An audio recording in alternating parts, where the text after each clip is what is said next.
Good evening for the Lenox Select Board meeting, March 15th. Announcements from the chair, I really don't have any. So I'll entertain a motion to accept the minutes of March 1st. I move to approve the minutes from the March 1st meeting of the Lenox Select Board. Second.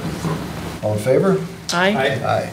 So now we'll shoot right into citizens open forum. I see we have a couple people here, so. Come on, Courtney. Thank you. Thank you, guys. Good evening. My name is Courtney Gilardi, East Street, Lenox, and also Alma Street and Pittsfield. I want to thank you to our Select Board for being the governing body in the town of Lenox. And I know that you don't have control over the planning or the other boards, and you let them do their jobs, and I appreciate that. But I'm here because one of the last open comments that I spoke with, you heard from Mr. Oliver, who was displaced due to an Airbnb. The owner of his rental property chose to short-term rent it. And you guys were so compassionate. And you are also actionable. You guys were like, okay, the intention of our bylaw is obviously for people who need to make additional rental income to be able to do that, but also balance the needs of the residents of the town for housing and affordable housing at that. And I'm grateful for you for reaching out and saying, like, let's figure out how we can enforce this so we can get the best bylaw that meets everybody's needs. Now, we have been coming, obviously, to planning board meetings and to select board meetings wanting the best wireless bylaw that meets everybody's needs as well. And I know while you're not at the meetings, you guys do follow and you stay very much involved. Now, I lost my home because Pittsfield didn't have a protective wireless zoning bylaw. It, in the meantime, has been updated. And I'm very grateful to that for the changes that Pittsfield made. And I would hope that Lenox would also want to learn from those changes to put the best and most durable and most protective bylaw forward to the town. And I also want to do it together because that is really important to me, to have that unity. When the bylaw didn't pass the last time, people, like it was reported that we were celebrating. I wrote to Larry Parnas and said, I'm actually sitting here crying because we should have gotten the bylaw passed, because we should have been working together to do that. And we have asked for presentations from our attorneys, doctors, subject matter experts, and we have been told, no, we don't want to hear from them. They can call into open comments. Yet in January, the planning board didn't take open comments. It was in person only, and they didn't even hear from residents. Then in February, they were planning on having a meeting. It got canceled because of the weather. They were limiting open comments to 15 minutes. Last night they had a meeting, but there was no open comments again. So if our doctors or lawyers or people would like to call in, they have no opportunity to do that. And when they write letters, they don't ever get a response. So I'm really concerned about this. I do want to invite each of you. Americans for Responsible Technology, in association with the Broadband International Legal Action Network, presents the rights of citizens in the deployment of wireless technology. This workshop is a webinar on Wednesday, March 22nd at 4 p.m. And it is featuring 4 different attorneys. Thank you. Attorney Campanelli, Attorney McCullough, Attorney Wilkins, and Attorney Gresser. And it's moderated by Doug Wood, the founder and national director of Americans for Responsible Technology. I will send you guys the link. I will send it to the planning board as well. And I hope that everybody can attend and learn more. The legal landscape is changing with all of this wireless deployment. And Lenox deserves nothing but the best, and to get it right, and to get a bylaw that will pass. Thank you so much. Thank you, Marty. Next.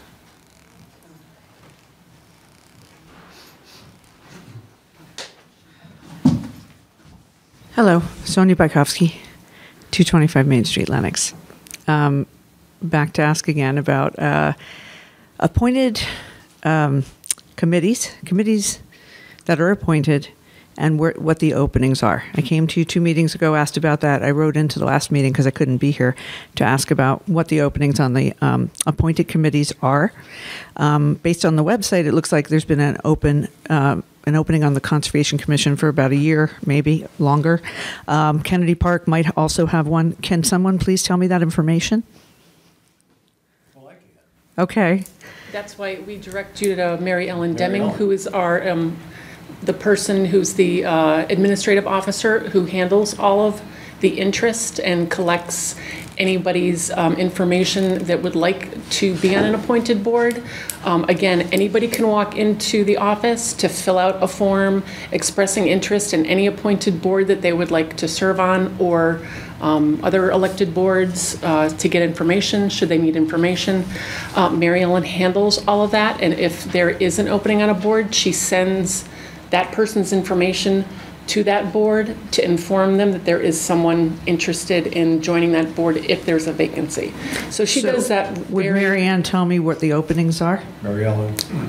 Okay, I went to Carrie because I didn't know. Yeah, those are generally posted in the annual report that the town produces every year, and if not, if during the course of the year someone resigns, Mary Ellen will have all that information, and you can just go in and say, I'm interested in Conservation Commission. Is there a vacancy? You can understand how when there's been an opening on 2 committees for over a year, maybe it's worthwhile putting that out to the public to let them know rather than waiting for them to come looking for it. Well, wait a second. generally it's on, yeah. Conservation, well, again, I'm going by what's on the website. So the website shows like an opening on the Conservation Commission, and I believe the Kennedy Park. But I can't, I'm also told that's not always updated. Kennedy Park is my appointment. It's actually not a select board appointment. Okay, so are there 9 people on there now? I believe that's right. But Okay. in any event, it's a town manager appointed committee. Okay. It's in our statute, or our special act. Okay, so I filled in the form saying interested in Kennedy Park Committee. Okay. That's in a file somewhere. Okay. Okay. Great. Still interested if there's still an opening. Wonderful. Okay. Okay, Was trying to think of the other thing. you got 2 minutes. I mean, they had your 2 minutes. Okay, Okay, thank you. thank you. Next. I'd like to just say, as a chairman of one of the town committees, and having read in the paper, I gotta stand up. We need you to go to the microphone so people at home can hear you.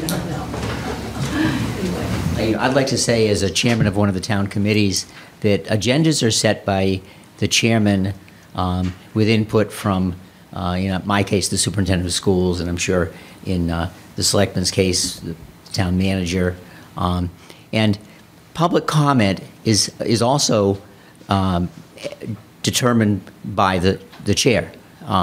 People can make public comment, but if at a particular meeting you decide that public comment is, you don't want to take public comment, that's also okay. It doesn't have to, you don't always have to have public comment. But agendas, are set by the chair, and what items get on that are determined in that process. And, we've had some letters indicating that democracy in Lenox is woefully in trouble. I don't believe that at all. So, thank you. Thank you very much, Bob. Thanks, Bob. That was well put. It was similar to something I was going to mention, and I've been going through the openings on the website in the meantime. Sorry, but you're correct. I've checked very carefully with the MGL statutes. I mean, any elected board is not required to have an open comment period. They're required, if they meet, to post 3 days in advance of their meeting that they're meeting, and do so in public so the public can observe them working, discussing, negotiating, whatever they might be doing, and they're required to post minutes. In the case of the planning board or the zoning board of appeals, people like that, if they come up with a bylaw change, there'd be a required public hearing, and that would be the point in time when anybody from anywhere is open to comment. Thanks, Bill. So, yes, Diane.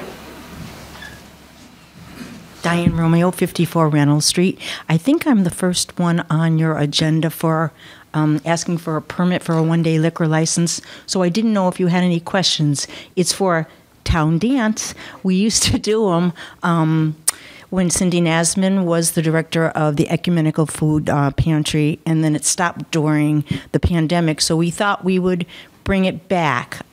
So I didn't know if you had any questions about it. It's at the community center. on a Saturday night, 7 to 10, adults only, no little kids running around. Well, that's good to know. Yes, you get a reprieve, have a babysitter and come on out and dance. But I don't know if you've got any questions before you approve or disapprove it. No, it looks like a great event. Thanks for bringing it back. Appreciate it. Thank you. So this is on March 25th from 7 to 10 p.m. at the community center, There'll be a DJ. which is a Saturday night. Yes. Yeah, Good- and good Diane, luck planning a party. We have you on our consent agenda, which when we Oh, get through okay. hearing public comment, We'll run it through. Mary Beth is going to do a great job of reading Okay. your request. and I've we're never gonna done this say- before, sorry. That's okay. Well, I presume that Thank we're you. going to say yes, thumbs up, and Okay, thank you. Okay. Thanks. Anybody else for Citizens Open Forum? Kate, Fix-A-Fair. Yes. All Kate right. McNulty Bond, 10 Post Road, and I'm trying to take advantage of your camera for the Fix-It Fair that's coming up in April, and I do have a request in tonight for a sandwich board sign, which we typically put out in front of the community center when we have it. So it will be the 22nd of April, and 1 to 4 in the afternoon, there'll be a sign out in front of the community center for the week preceding, and that will be removed the day of the event. And if you have any clothing, if you have any household items that you need somebody to take a look at, we can either fix it or we can usually diagnose some idea about what the problem might be. So please, if you have any of these things, it is free. It's for the community and wider. Actually, we advertise it also down in Lee. We have volunteers from Lee as well. So thank you very much. Thank you, Kate. Good luck. Yes, sir. Good evening, Jim Willis, Tri-Town Health Department. I just want to announce that on May 20th from 9 to 1, South County Regional Household Hazardous Waste Collection event will be happening. Pre-registration's on the Tri-Town site, www.tritownhealth.org. It's got a list of all the things that we do take and what we don't take. It's 18-town regional collaboration that's been going on for 25 years. We do 2 events a year. I don't have the flyer because we haven't had power in 2 days at the office. So everything's on our website. I did send it to Clarence and the media in each town. So any questions, call Tri-Town Health. Thank you. Great, thank you. thanks, Jim. Anybody else? Going once? Going twice? Sold. Hi, Diane Sheldon from 32 Old Stockbridge Road. And I just have a quick comment, and that is I have some concerns regarding town residents' ability to speak at the planning board meeting. It used to be a very short period of time at the end that was given, and it sounds as if it's heading in another direction now where that might not be possible. Our questions have never really been answered. And that also really concerns me. I thought, in a town that is so politically aware that something as basic as democratic rights would be respected and regarded, it seems to me to be a real problem. And I don't know whether this has anything to do with you or not, but I just wanted to make that general comment. So thank you. Thank you. I think Neil's address that, so we'll go on from there. Kate McNulty Vaughn. I am a member of the planning board. And obviously there have been concerns about comments at meetings, and we understand that. We often have to meet certain deadlines in order to get things done. We almost did not have a quorum last night, and we were under pressure to get things set for a public hearing, which will be coming up on April 4th. To make sure everyone knows when that is. We have looked at lots and lots of materials and taken much input from other people in town, which we have read and considered. We went quickly through something that came into us last night. I read it after the meeting was over.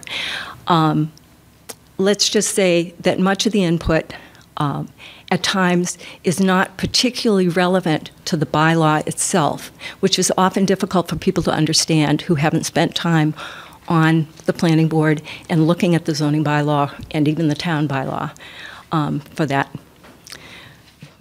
point. As far as minutes go, Most of the committees that I've been on recently struggle with getting their minutes done. As Mary Beth knows, I do the minutes for the Affordable Housing Trust as a result. It's difficult when we have many meetings at a time and we're trying to keep up with the work to be ready and prepared to actually look at the materials before us that we have to handle at the meeting, and then also be looking at what are by and large transcripts of our meetings, of the planning board meetings that are being done now. So yes, we are. Last night we had to table some minutes because we had not had time to read them. And that's not great. We understand that. It's also useful if people have looked at the open meeting laws in detail, because then they would know what's required in minutes. And it's not always what people think. So many of the citizens who are making comments could very easily go to the Attorney General's website and look at what the open meeting law says specific to agendas, to minutes, to conduct of the meetings. And I think that would perhaps help some understanding of the actual activities that take place during a meeting. We would like to be able to have comments more than we do. Right now we're feeling very pushed. We barely had a quorum to make the meeting happen last night, and then we did adjourn without comments last night. Okay. Thank you. Anybody else for Citizens Open Forum that hasn't spoken? Okay, move along. Let's do the consent agenda. All right, the consent agenda. We have a one-day wine and malt license request from Diane Romeo, who is seeking this license for Saturday, March 25th from 7 to 10 p.m. in the Community Center Ballroom. This is a dance to benefit the food pantry, and a certified bartender will be present. The Fix-It Fair is requesting a temporary sandwich board permit. Kate McNulty Vaughn and Ellen Jacobson are seeking our approval for the sandwich board sign for the Fix-It Fair on April 22nd. We have the application, and Kate just spoke about it at Citizens Open Forum. We are going to ratify the appointment of Matthew Tyre as the ambulance coordinator. The town manager has provided us this motion in our packet this evening, and we wish Mr. Tyre all the best in his appointment as ambulance coordinator. Hold that. Sure. And then a 2023 seasonal all alcohol license renewal. The town issues only one of these seasonal liquor licenses, and it is to the Boston Symphony Orchestra, doing business as Saranac. All the necessary paperwork has been filed to renew said license. Okay, thank you. Let's take a vote on the ones that without the hold. Actually, Or do you want to my just? hold will take 10 seconds. Oh. I just held there, and it really probably could have applied to the previous one, to thank Kate and your fellow volunteers for, did Kate go? Oh, there she is. For the Fix-It Fair and stepping up in town, and I also wanted to thank Matthew for stepping up to do this job. So I just think it's appropriate to thank people when they're stepping up to do positions that are important to town. Agreed. Yeah, good point. Excellent. I move to approve the consent agenda as presented. There's a second. All in favor? Aye. Aye. Okay, so we can move into general business. And first one, we want to take that one because it's a public hearing. Massachusetts Electric is seeking our permission to install one pole on East Street near the intersection of East Street and Sherwood Drive. There's a representative here that will discuss this, and I would move to open the public hearing. Second. All in favor? Aye. Aye. So, The person who is here for Mass Electric, if they'd like to come up and present. The East Street pole installation? Yeah. Is there anybody here for? Anybody? Okay. Anybody? Bueller? Okay, alrighty they're then. probably out trying to get electricity going. Probably, yeah. Yeah, I think we forgive the electric companies We're gonna give them a pass. not being endorsed today. Yeah, we'll give them a pass. So shall we table this Well, for a little later in the meeting? I don't have any problems with it. I know the exact location they're talking about because Yeah. I lived not far from it for 15 years, Okay. so it's fine with We've me. done a lot of work on that. I'm Okay. familiar with it and fine Yeah. with it. Great, yeah, I mean, So it just looks for the very purposes straightforward. of full disclosure, we're talking about moving a pole, or a proposed joint pole, basically at the corner of Sherwood Drive and East Street. Right. Great. Obviously, nobody's here to oppose it, so we can go ahead and, Alrighty, I would move to close the public hearing. Second. all in favor? Aye. Now I would move to approve the application for a petition for joint or identical pole locations for Massachusetts Electric Company doing business as National Grid and Verizon New England Incorporated dated January 26, 2023. Second. All in favor? Aye. Aye. Terrific. Next is a Verizon public hearing. Verizon is seeking permission to install one pole on Crystal Street near Valley Street.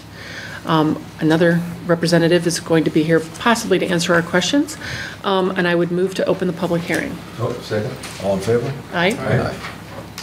Is there a representative? Yes, Thank you. I am here. Briefly, this pole is going to be going over Valley Street, or the purpose of the pole is to keep the wires up above Valley Street, where I just took measurements today. The measurements, I assume that you have the plan? The measurements are accurate. I tried to find the stake, if there is a stake there. I couldn't find it in the 1.5 foot of snow. But you can go see where I trampled, and that's where the stake will be. And again, I don't know if I said this or not, but the purpose is, I believe, to keep the wires high, because I saw 18-wheelers coming through there. And So there's a 220-foot span now, you're looking to reduce it to 110? Exactly. Okay. Are these the wires on Crystal Street also? They go along Crystal Street, this side of the railroad tracks. Because those wires are really, really low, hanging low. This is, I see, I'm backing you, I see the importance Yeah. of this, is what I'm trying to say. I'm trying to agree with you. I just don't know exactly which poles, but over Valley Street, this is going to keep them elevated. But it needs attention, that whole thing, Yeah. so glad you're doing it. Great. Sounds like a good move if we're trying to keep those wires safe so that 18-wheelers don't knock them over. Works for me. Okay. All right, I will move to close the public hearing. Second. All in favor? Aye. Aye. Now I move to approve the application for a petition for joint or identical pole location from Verizon New England Incorporated and NSTAR Electric Company doing business as Eversource Energy dated February 21st, 2023. Second. All in favor? Aye. Aye. Fantastic. Thank you. And now we'll move to the common victualler and entertainment license request by Antimony Brewing Company. Antimony Brewing is seeking a common victualler and entertainment license for live music, theater, comedy, and spoken word. There is a gentleman, or there is a person here to present for any questions we may have. Looks like a gentleman. Yeah, thank you. I didn't want to be, I didn't know who was going to show up, so. Yeah, no, I'm here. Rob Trask with Antimony Brewing. I didn't do this back during the liquor license application. I slipped my mind, but common victualers and the entertainment license. But any questions you have, I'd be happy to answer. When do you think you'll get started here? We're looking to open mid-May. Mid-May, okay. Yeah, so we're making some progress. Good. It's coming along. All right, well. Yeah. So not in time for St. Patrick's Day. No, I wish. Darn. Yeah. Looks good.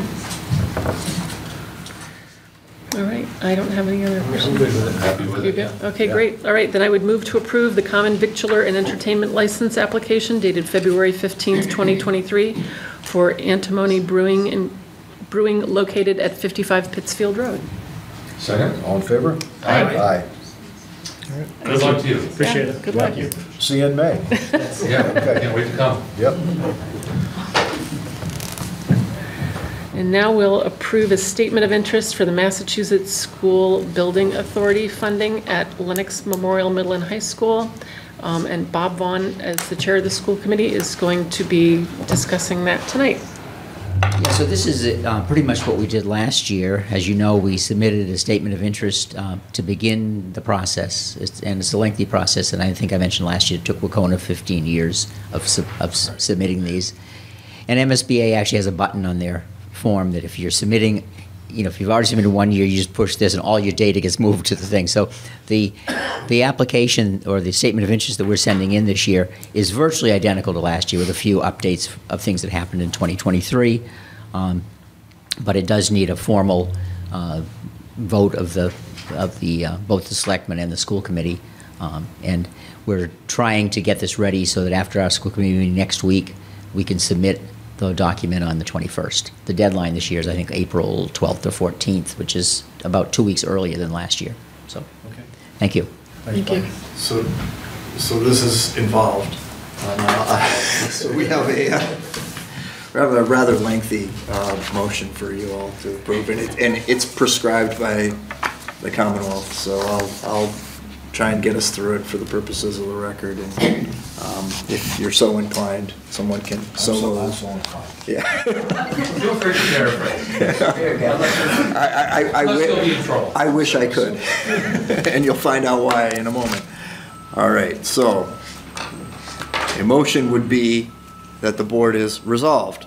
Having convened in an open meeting on March 15th, 2023, prior to the SOI submission closing date, the Board of Selectmen of Lenox, in accordance with its charter, bylaws, and ordinances, has voted to authorize the superintendent to submit to the Massachusetts School Building Authority the Statement of Interest form dated March 21st, 2023 for the Lenox Memorial Middle and High School located at 197 East Street, Lenox, Massachusetts 01240, which describes and explains the following deficiencies and the priority category or categories for which an application may be submitted to the Massachusetts School Building Authority in the future. Priority 1, replacement or renovation of a building which is structurally unsound or otherwise in a condition seriously jeopardizing the health and safety of school children where no alternatives exist, movement in walls and floor, exterior walls filled with vermiculite infiltration into building et al. End parens, comma. Priority 3, colon. Prevention of loss of accreditation, parens, science classrooms last renovated in 1966, not ADA compliant, do not meet 2018 MSBA specifications for science classrooms et al. End parens, comma. Priority 5, replacement, renovation, or modernization of school facility systems such as roofs, windows, boilers, heating and ventilation systems to increase energy conservation and decrease energy-related costs in a school facility. 25-year-old roof, windows in 1966 wing, plumbing et al., comma. And priority 7, replacement of or addition to obsolete buildings in order to provide for a full range of programs consistent with state and approved local requirements, such as science classrooms, locker rooms, floor cracking and separation. 20% of teaching faculty do not have their own teaching space at all. And hereby further specifically acknowledges that by submitting this statement of interest form, the Massachusetts School Building Authority in no way guarantees the acceptance or the approval of an application, the awarding of a grant, or any other funding commitment from the Massachusetts School Building Authority, or commits the Lenox School District to filing an application for funding with the Massachusetts School Building Authority. So moved. Chris, yes. I don't know if you remember to say the comma after the et al. Parentheses on priority 1. It's entirely Maybe possible. you should do it again. We could have an amendment if you're so inclined. I appreciate you keeping it light, though. Second. I'm sorry. Any further discussion? All in favor? Aye. Thank you, Chris. Thanks. Thanks, Bob. Thanks, Bob. Thanks. Okay. And now the board will discuss the allocation of the opioid settlement. We've received the Johnson & Johnson opioid settlement funds. We have members from Tri-Town Health and the Lenox Board of Health to participate in this discussion. Good evening again. Diane Romeo. I sit on the Lenox Board of Health, Tri-Town Board of Health, and the Board of the South Berkshire Public Health Initiative. I know we sent you a letter, so tonight I thank you for allowing us the opportunity to come before you and discuss it. Just start the discussion about the opioid settlement. Instead of me talking, I'm going to turn it over to Jim Willis, who's the director of Tri-Town. Thank you. Great, thank you. Okay, Jim. Good evening, members of the board, Chris, those in the audience and those watching from home. Jim Willis, Tri-Town Health Director. We also have Gary Pratt and Jane Ralph from the Rural Recovery Center. So we've been sort of talking about this conversation for about a year and a half now, working with Smitty. And Mary Beth's been part of those conversations. Tri-Town hosted a county, well, South County Town Administrators meeting because we knew at some point these settlement dollars were going to start to flow in to several Berkshire communities, not knowing how much. There's a lot of confusion out there on what towns need to do and whether they needed to create a stabilization account or all these other things at town meetings. So the Board of Health and I are really fortunate to be working with the Rural Recovery Center. And I'll invite Gary Pratt up here to kind of give an overview of the Rural Recovery Center. And so through all the trainings and all the stuff coming out, the settlement dollars are really meant to really be focused on people that have been really affected by the opioid epidemic, related deaths, and the broad impacts that our Berkshire communities have really suffered through with the opioid epidemic. And you know, in the FAQ we listed, you know, they did suggest ways that the money should be allocated to, and the Rural Recovery Center, which opened up a year plus ago, they're really doing a lot of this work that Tri-Town can't do. We don't have that kind of skill set or experience. And I've seen Gary out doing Narcan trainings. He's handing out Narcan. He's meeting people where they are. He's worked with Lenox residents, other Tri-Town residents. We've gotten multiple calls thanking us for referring residents to the Rural Recovery Center. And one of the biggest challenges that we see is that there's just not enough treatment, there's not enough resources. We're having social service agency issues, we can't fill positions, and Berkshire County is in really tough shape with respect to this. And so the Board of Health, in my conversations, our only role here is advocacy and support in hopes to, you know, to offer thoughts and ideas. And Rural Recovery did send out a formal ask to South Berkshire County towns to see if towns are interested in pooling the resources to support the Rural Recovery Center. And the Board of Health did vote to send that recommendation. But again, we don't have any jurisdictional authority in how the money is spent, how it's advocated, how it's appropriated. We're really just offering our support and endorsement that we really see that the rural recovery is making significant impact on our South County residents, and I hope there's a way towns can think about supporting that. In any conversations, if the board is interested, it's really between the town and the Rural Recovery Center. I'd be more than happy to be at the table to continue those conversations. And I really want to thank Mary Beth for being at many of those meetings that we're trying to learn from this. And I just think it's a once-in-a-lifetime opportunity to finally get some dollars dedicated for this issue that doesn't impact the tax base, and trying to appropriate tax-funded dollars to combat this. We're getting quite a bit of money over the next 20 plus years, and just really hoping we can bend the needle, move the needle a little bit to really support those families and continuing to support, because administering Narcan is sort of like a reactionary mechanism. You're saving someone's life, but there's so much more that goes into opioid misuse, and more, we want more prevention to prevent these things from happening. And if the board is okay with that, I would turn it over to Gary to do a quick summary of the Rural Recovery Center. Absolutely. Thanks, Jim.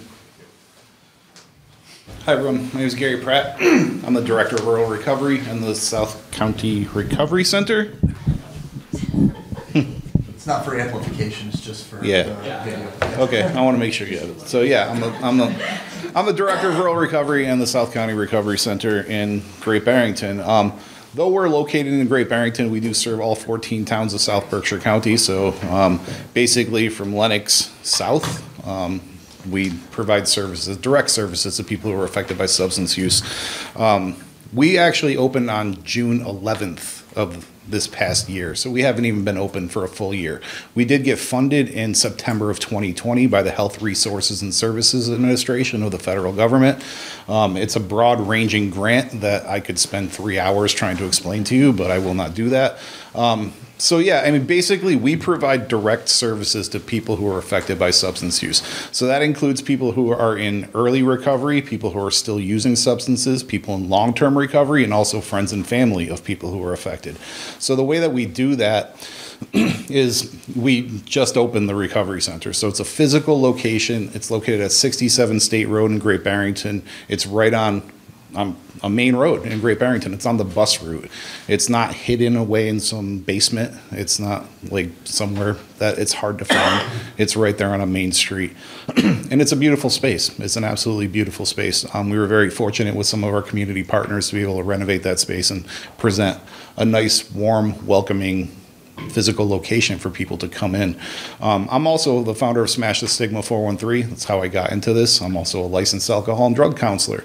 So like I know that stigma is probably the hardest barrier that anybody faces when it comes to substance use, and just walking through the door of a place like that is extremely hard to do, but it's so vitally important. And when they do walk through that door, they're greeted by a person who has lived experience. I'm a person in long-term recovery myself, been in recovery for more than 14 years now. And I know that connection is absolutely vital when it comes to dealing with a substance use disorder. Being able to be open and honest with people is so, so vitally important. So, like I said, we have the physical location in Great Barrington. We also have 2 full-time recovery coaches who can do community outreaches. Like Jim said, we do Narcan trainings, we have groups, we have, we've worked with our partners, Berkshire Community College, Breen Center, Fairview Hospital, to, just a brief overview of what we do. Like we've gotten as close to universal of substance use screening in primary care settings. We work with the Breen Center and Berkshire Community College to create a curriculum that BCC teaches twice a year to just inform the public about what substance use is, to reduce stigma, and just give them an overall better idea of what it is and how to deal with it. And then we also offer groups at our recovery center. We offer 2 all recovery meetings, Monday and Friday at 7 p.m. And each of those is attended by, on Friday night, it's about 40 people. On Monday night, it's usually 20 to 30 people. Come every single week. And like every weeknight is full now. There's some kind of recovery meeting. And like I said, this is peer-to-peer based. This isn't, not that there is anything wrong with 12-step recovery. That is the root of my recovery, right? But it offers something different. It offers that peer support where people can come in and truly be met where they're at. There is no shame, there is no judgment, and it doesn't matter what pathway of recovery people are actually on. They just find it a welcome environment where they can be open, like I said, and honest, and can make the moves that is going to be necessary. Another thing we do is warm handoffs. We've been working with basically every agency you can think of that has anything to do with substance use for years now. It all started with the South County Opioid Working Group, which convened in 2015. So we have partnerships with agencies like Construct. So I'm glad Jane is here because I can use my example, right? If somebody walks in and they're like, I need housing, I don't just hand them a pamphlet and be like, here, call Construct, see what they can do for you. I call Jane Ralph and say, I have this person here, what can we do for them? And then I warmly hand them off to Construct. I don't just hand them a pamphlet and say, best of luck. And, with that being said, Jim addressed it. We have workforce issues in the Berkshires. We have all sorts of issues when it comes to housing, when it comes to detox beds, when it comes to all of it. Sometimes people can't find the services they need, but with us and with the recovery coaches that we have, we can stay with them through the entire process. And what we offer too is at no cost to the individual. It doesn't cost anybody anything. So I personally believe that cost should not be a barrier to finding help, to finding treatment, and nobody should have to do this alone, and nobody should have to leave their community in order to find the help that they need. So like I said, we serve all 14 towns of South Berkshire County. We've driven all over the place, Mount Washington and everywhere. So, I'm very fortunate to be in the position that I'm at. I'm very grateful to the towns, the ones that have already signed up and the ones that hopefully will guide these opioid resource funds to exactly where they're supposed to go, which is directly affecting and helping the people that have been victimized by the pharmaceutical companies and the distributors. So I think that's my time. So I was wrapping up anyway, but like if anybody has any questions, I'm more than happy to field them. And I don't know if you wanted to say anything, Jane, but yeah, I'm just grateful that you're here. Yeah. So, any questions? Not so much a question as much as I admire what you're doing. I think that you seem very passionate about it. I think you've made great steps. You haven't been open for a year, and it's incredibly important. I feel, I don't really make comparisons, but it feels like we hear opiates in Berkshire County and we hear about what's going on in Pittsfield and like, hey, you know, and there's so many other rural communities that don't seem to get the attention and therefore don't seem to have services. Yeah. So I know, Chris, you're probably going to discuss this, and Mary Beth in more detail about what we should do, but I mean, I'm in favor of getting whatever money that we have to offer as close to the boots on the ground as possible, which means like you folks, as opposed to, you know. Basically, the Attorney General's office, you know, sent out information to all the municipalities saying this money is available to your community. It will be allocated to your community for this type of opioid settlement use. So we as a town don't do things like opioid counseling or substance abuse counseling. So it behooves us to turn it over to people who do this professionally, and it will serve the citizens of our town. So anybody who is a Lenox resident who might need these services can walk in to the Rural Recovery Center and, you know, make use of your significant expertise in this area. And we're just a pass-through from the Attorney General's office, from the State Attorney General's office, to an organization that does these really great things to help people recover. So I think it's positive.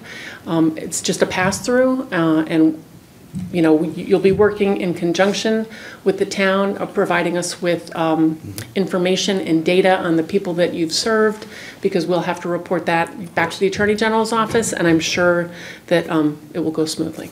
Yeah, and I just want to comment on one thing. You said people can walk through our doors. They don't have to walk through our doors. We'll go to them. Like, That's seriously, great. like, That's great. Like when I say we meet people where they're at, it's not just emotionally, it's not just mentally, it's physically. We will drive to Lenox. I've driven to Lenox. I've driven to every town around here, really. You know, and particularly like the Narcan, like Jim was mentioning Narcan. I personally trained somebody in the Price Chopper parking lot of how to use Narcan right here in Lenox, because they were on their lunch break. It was the only time they had an opportunity to do so.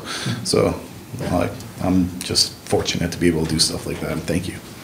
So I just want to say, I agree with what Neil said. You know, we focus on the Pittsfield, the city areas a lot, and there's, as we all know, a huge problem, South County, smaller towns. And what I particularly like about what I'm hearing here is the collaboration between the Board of Health, your group, and you're not just you're not just doing it all by yourself. You're working as a collaborative effort to solve a problem, you know, and that's the way it works. You communicate with one another and put it all together. So I like that. It's a very broad consortium that we've been working with just for the grant purposes. Our partners are the Railroad Street Youth Project, Breen Center, Fairview Hospital, Berkshire Community College, the South Berkshire Public Health Collaborative, and the Rural Health Network. So it's a lot of people behind the scenes that have been working on this for a very, very long time. It's the culmination of like a decade of work to be able to open this recovery center and provide these services to South Berkshire County. It's never been attempted before, and I'm just so glad that it's here now. My own personal story, like my drug use happened in South Berkshire County. Happened in Great Barrington, happened in Sandusfield, happened in all sorts of towns that I used to live in. And I wish there was something like this 15 years ago when I was trying to get into recovery. You know, I'm very grateful that there are more services than there were 15 years ago here in the Berkshires, but there's still not nearly enough. You know, one of the things I've said for a very long time is when somebody reaches out for help, they should get that help immediately. And those services don't always exist. But with the creation of us and with the recovery coaching that we offer and the peer support, they can get some kind of help that they don't have to do it alone. So hopefully they can bridge to get to the help they actually might really need. That will that will benefit them. So thanks. Thank you. Thank you so much. So is there any relationship between how we're receiving this settlement money, which I'm assuming we're getting this through the Mass Attorney General? Correct. And their litigants are major pharma companies, right? So, you know, there's plenty of substance abuse that's not taking mom's pills from Zeneca. It's, you know, bought on the street and it's laced with fentanyl and God knows what else. And, you know, so these folks sound like they're ready to help everybody. That doesn't mean that we have to restrict what we give them to just opiates, you know, bought in a pill bottle, right? I mean, I think it's I'm sorry for my lack of knowledge here, but. They'll be receiving the funds, and because they do this work, you know, they'll just do the work that they do. We're not parsing it out for particular activities. It's just a pass-through. And then they will report to us each year with the numbers of people that they help from Lenox. If they get funds from Great Barrington or Sheffield, they would be reporting those numbers to those communities as well. And then we would be farming that information back to the Attorney General for the duration of the flow of these funds, which is through 2031. So my question, Jim, perhaps, is there any competition for these funds? I mean, is there somebody else out there that would like to make a presentation, or is this? I can't speak for anyone else. The Rural Recovery Center is the only one that we were working with directly on this. It's a great question, Dave. I mean, I don't foresee like an RFR bid process of trying to secure these funds, and if that's the case, I think I'm always open to hear what other organizations are doing, and you know, and I love the point about talking about South County, because like some people believe like Lenox is part of Central County. They tried splitting up the emergency preparedness sites and broke up Tri-Town from Central and South. I really look at us as South County, and there's a lot more Tri-Town is working on outside of the opioid stuff. We're working on a prescription drug take-back program for South County. Actually, Tri-Town just funded a bunch of police departments to get rid of all the prescription pills, because when they got rid of the incinerator plant, there's nowhere to take this stuff. So we're working with the sheriff's office and the police chiefs to do things like that. So we want to have the professionals do the opioid related work, but Tri-Town and the South Berkshire Boards of Health are doing a lot more to address some of these other issues. You know, we have our mental health co-responder program we've just launched, and we're getting tons of calls on that. So there's a lot of things we're trying to work towards, but we're a long way from that. But no one's really approaching us and sending us proposals outside of the Rural Recovery Center, and I would encourage the board to reach out to them. They do walkthroughs, they do tours to stakeholders, they give tours to Smitty and myself. Quite impressed actually, and I hope it's a model for the future. We need things like this in Central and North County as well. Okay, thanks, Jim. You're welcome. Okay, Mary Beth, where do we go from here? I don't know. Really, how do we give them, we'll pledge to them our money? Yeah. Well, there's two sort of two paths that you might one which Dave had alluded to. You know, I guess being firm in the answer to the question of whether there are other community assets that could benefit from the distribution. Director Willits and Ms. Mitz are exactly right. It's not within the town government's skill set to deploy these resources in-house to assist with this crisis. So it certainly should go to an outside entity with the proper reporting back to the town.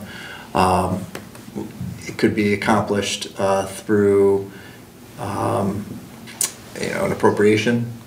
Could be accomplished through front-loading the projection of the settlement amounts we would receive. using ARPA funds, and then collecting on the back end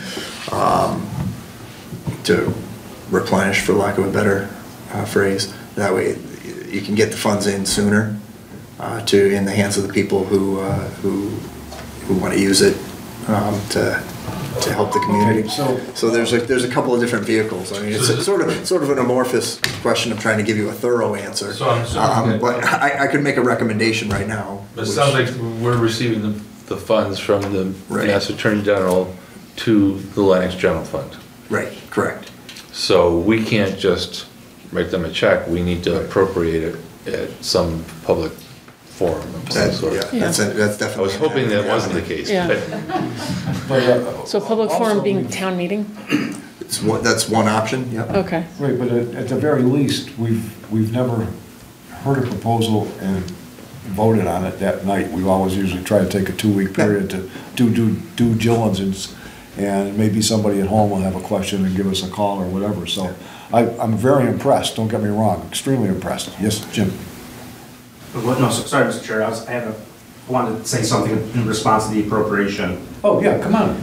There's a lot of confusion right now coming out of the AG's office. It's classic state government at its finest. There's a lot of conversation about you may need to go to town meeting, create a stabilization account, then you gotta have another warrant on appropriation. We're working with Smitty and others. We're hearing that there's possible legislation coming that's going to eliminate all this town meeting stuff. And it would be more of the select board, because we don't want to keep going through this every single town, 14 towns every single year. So I don't think the intent was to ask for a vote tonight. It's really to kind of put it out there. Here's the ask. Here's where we're going. I don't see any harm trying to sort this out, maybe communicate with Smitty on where this is at. So we didn't want to put you on a spot tonight. Is really just to engage you, just to let you know what we're thinking, what we're asking for, and there's no harm of sitting on it for tonight as long as we're figuring out a way to get it in the right hands. So I completely appreciate that. However, you know me, I'm a bulldog on this kind of stuff. I just want to fund the people who belong doing this work as soon as possible and make it as least bureaucratic as possible. And I think so, I think despite the, I'm looking for a pleasant word, despite the limitations in our in the Commonwealth's ability to effectively distribute funds, I think staff can figure out a way to make things happen faster. what if, for example, we said 2 weeks from tonight we'll have a brief public hearing and a discussion on whether or not we feel that we should pass through any funds received from the Mass Attorney General's office related to opioid settlements onto rural recovery resources in South Berkshire County. We could do something very close to that with the same result that you were seeking. Okay. Different mechanics, but same whatever the mechanics are, so that we can be clear and not have to make everyone wait until town meeting. Oh, I agree with that. I don't think we have to wait until town meeting. I agree. Okay. I'd like to. We should give, if people know this money is out there coming to us. Yeah, right. But if there are other groups that are looking for it, we should give, to be fair to everybody, give them a bit of time to respond to us. You'd think somebody would have by now. That's what I want to speak to. That's actually exactly what I want to speak to. I'm Jane Ralph. I'm a board member of the Rural Recovery Center and executive director of Construct. Now, Construct could come to you and say, you know, you can do this for housing. You should give this to us because, you know, it's housing. We work with the Rural Recovery Center. They're the folks who are at the center of everything we do around recovery in the South Berkshires. They work with the Breen Center. They work with, I guess I should say we now. You know, we work with Fairview Hospital. We work with all of the providers. And so it's a safe place to put the money because they work with the people, we work with the people that need to be worked with. If they decide that housing is a priority, then they'll make sure that we work together to create that. If they think treatment is the priority, then they'll make sure it goes to the right places for that. So I think it's a safe place for, even if there's other interests, to work together and have that be the placeholder for it. Thank you. Okay, so let's think about it for Yeah, I think Craig is going to put his thinking cap on Yep. between now and 2 weeks from now. I mean, I was making an attempt to really cover the whole. Yeah. No, that You was did a great. great job. But I do have a pretty good idea It was a very how this informative, can work. very informative presentation. Thank you very much. I didn't want to Appreciate prejudice the it. discussion. And thanks for coming out on Really this happy miserable you night. came here to talk to us. That was great. Yeah. Thank you. Thanks, guys. Thanks, Jim. Have a great evening. Thanks. Okay, Mary Beth, where are we at? Where are we at now? Okay, that's it for everything in our packet, and we would entertain a motion to adjourn. Oh, wait, or I do have something. I'm sorry, I do have something. I just have to find the right piece of paper. I have a report that the wireless bylaw public hearing will be held on April 4th. That will be a public hearing, so anyone who has questions about that bylaw should go to the public hearing, come and hear about it. It's part and parcel, very much the same as the bylaw that was presented at the December town meeting, where it received 63% of the vote. We need people to turn out at town meeting on May 4th for that vote again. I will be very upfront in stating that this particular bylaw, the objective is that it provides better cell service for everyone in the town of Lenox, as well as restoring local control to the zoning board for where any cell antenna would be placed in the town of Lenox. The wireless bylaw is in fact a process that we would be passing for the zoning board to review any application that would come to the town of Lenox to provide better cell service for the town of Lenox. Again, please come to the public hearing that the planning board will be having on April 4th here in Town Hall, and then come to the May 4th town meeting where we will be voting up or down about passing this new bylaw. And it is an excellent new bylaw, creating a better process, providing more safety for the town, because the bylaw that we currently have does not, it puts us at risk. So this new bylaw will not put the town at risk. It will provide a really great framework through which any application will be evaluated by the town. Thank you. Sure. Any questions about that? Okay. All right, I would entertain a motion to adjourn. Second. All in favor? Aye. Aye.